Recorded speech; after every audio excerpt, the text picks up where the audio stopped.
నేనే మహాసుత్తిని. నన్ను సుత్తి పెట్టి కొట్టి చంపేయాలని చూస్తావా? నీకిదే సరైన చిచ్చ. ఇప్పుడు ఇంకో కసి చెబుతాను, ఇనుకో. గూఢాచార్య 116 దొంగల వెనకాల పడ్డాడు. వాళ్ళు ఏ దేశాలు తిరిగారో తెలుసా? వద్దు మహాప్రభు, నాకు తెలుసుకోలేదు. తిత్తి దేశా ఇను.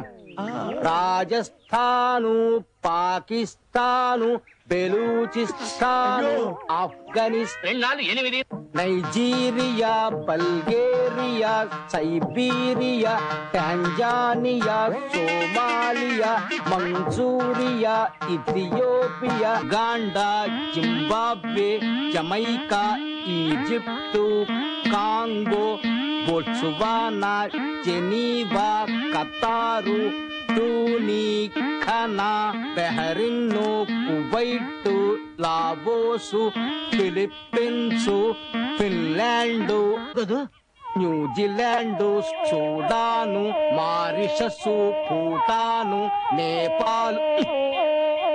ఏందయ్య కవి ఎట్లా అయిపోయావు? ప్రపంచ పర్యటన ప్రారంభించారు కదా, ఇండియాకి ఎప్పుడు తిరిగి వస్తారో తెలియదు.